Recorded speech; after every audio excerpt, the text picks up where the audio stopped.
గతంలో నాసా ఇలాంటి అనలాగ్ మిషన్లను విజయవంతంగా చేపట్టింది. ఇప్పటికే చంద్రునిపైకి మనిషిని పంపిన నాసా అంతరిక్ష సంస్థ ఆస్ట్రోనాట్లు భూ వాతావరణాన్ని విడిచిపెట్టి అంతరిక్షంలోకి వెళ్లడానికి, చంద్రుడి మీద దిగటానికి, భూగ్రహం చుట్టూ తిరగటానికి అనలాగ్ మిషన్లను ఉపయోగించుకుంది. ఇవి అంతరిక్ష పరిశోధనల్లో సామర్థ్యాలు, పరిమితులను ప్రాక్టికల్గా తెలియజేస్తాయి. అలాగే ప్రణాళికాబద్ధమైన హ్యూమన్ రోబోటిక్ రీసెర్చ్కు సంబంధించి వాల్యుబుల్ డేటాను అందిస్తాయి. అయితే ఇలాంటి పాత్ బ్రేకింగ్ కార్యక్రమాన్ని ఇస్రో చేపట్టడం వెనుక మన దేశ సొంత సైంటిస్టులు ఉండటం విశేషం. అంతేగాక ఈ అడుగు భారత్ అంతరిక్ష లక్ష్యాలను చేరుకోవడానికి కీలకంగా మారనుంది.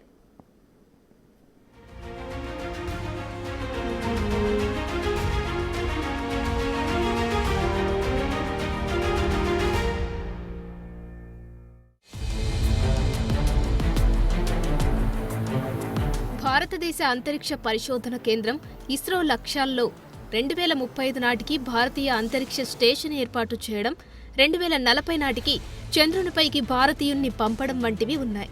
కాబట్టి భవిష్యత్తు అంతరిక్ష యాత్రల విజయానికి ఈ అనలాగ్ మిషన్ ఇన్పుట్లు చాలా కీలకంగా మారనున్నాయి.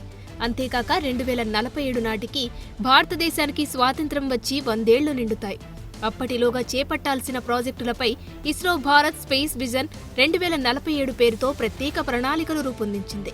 ఇందులో ఇండియా స్పేస్ స్టేషన్, చంద్రయాన్తో పాటు మంగళ్యాన్, శుక్రయాన్ వంటి అనేక కార్యక్రమాలు ఉన్నాయి. ముఖ్యంగా అంతరిక్షంలోకి భారతీయ వ్యోమగాములను పంపేందుకు ఉద్దేశించిన భారతదేశ గగన్యాన్ మిషన్కు ఈ అనలాగ్ మిషన్లో లభించిన ఫలితాలు ప్రత్యక్షంగా సహకరిస్తాయి. లేహ్ లాంటి తీవ్రమైన వాతావరణ పరిస్థితులలో కఠినమైన పరీక్షలను నిర్వహించడం ద్వారా దీర్ఘకాలం పాటు వ్యోమగాముల భద్రత, ఆరోగ్యం, పనితీరును మెరుగుపరచవచ్చని అంతరిక్ష పరిశోధకులు చెబుతున్నారు. అంతరిక్ష పరిశోధన కోసం లడఖ్ను ఉపయోగించాలనే ఆలోచనను Indian institute of science associate professor అయిన అలోకే కుమార్ ప్రతిపాదించినట్లు తెలుస్తుంది. భారతదేశానికి చెందిన 4 గగన్యాన్ వ్యోమగాములలో ఒకరైన శుభాంశు శుక్లా, అలాగే Birbal Sahni, institute of palaeosciences శాస్త్రవేత్త వినితా పటియాల్ వంటి వారు ఈ ప్లాన్ వెనుక కీలకంగా వ్యవహరించినట్లు తెలుస్తోంది. ఇక ఆకాశ్ స్పేస్ స్టూడియో రూపొందించిన ఈ మిషన్ డిప్లాయబుల్ ఆవాసాలు ఇందులో ప్రత్యేకంగా నిలుస్తాయి. తీవ్ర వాతావరణాల్లో నివసించే విధంగా రూపొందించిన తేలికపాటి ఫ్యాబ్రిక్ నిర్మాణాలు ఇందులో ఉన్నాయి.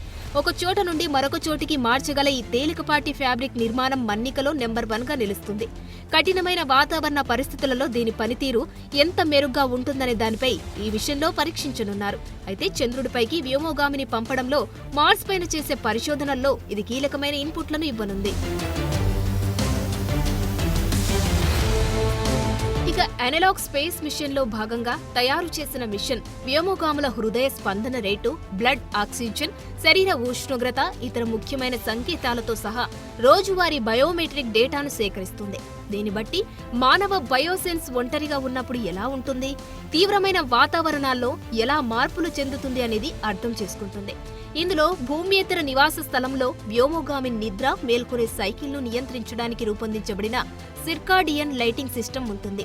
ఇది సహజమైన పగటి చక్రంలా పనిచేస్తుంది. దీనితో చాలా ఎక్కువ కాలం ఒంటరిగా ఉండే సమయంలో వ్యోమగామి మానసిక ఒత్తిడికి గురికాకుండా సహాయపడుతుంది. అలాగే అంతరిక్షంలో మానవ ఆరోగ్యానికి మద్దతుగా లైటింగ్ను ఎలా ఉపయోగించుకోవచ్చనే దానిపై ఈ మిషన్ అందించే డేటా చాలా విలువైన ఇన్పుట్లు అందిస్తుంది. ఇక గ్రహాంతర వాతావరణంలో వ్యోమగాములను నిలబెట్టడానికి అవసరమైన లైఫ్ సపోర్ట్ సిస్టంలను ఈ మిషన్ పరీక్షిస్తుంది. వ్యోమగాములు ఉండే నివాస స్థలంలో గాలి నాణ్యత, నీటి రీసైక్లింగ్, ఎనర్జీ సామర్థ్యాన్ని పర్యవేక్షించడం వంటివి ఈ మిషన్లో భాగంగా ఉన్నాయి. ఈ మిషన్లో కీలకంగా వ్యవహరించిన ఆకాశ్ స్పేస్ స్టూడియో ప్రకారం ఇందులోనే హైడ్రోపోనిక్స్, ఆహార తయారీ ప్రాంతం, అక్కడే తాజా ఆహారాన్ని ఉత్పత్తి చేసుకోవడానికి అవకాశం ఇస్తుంది. ఇందులోనే ఒక స్వతంత్ర సౌరశక్తి వ్యవస్థ, నిరంతరాయంగా ఎనర్జీని నిర్ధారించడానికి అవసరమైన పునరుత్పాదక శక్తిని ఉపయోగిస్తుంది. అలాగే పర్యావరణ పర్యవేక్షణకు సంబంధించిన వ్యవస్థను ట్రాక్ చేస్తుంది. మొత్తంగా ఇది సరైన పనితీరుకు మద్దతు ఇచ్చే పరిస్థితులను కల్పిస్తుంది. నిజానికి లడఖ్ ఒక మంచు ఎడారి.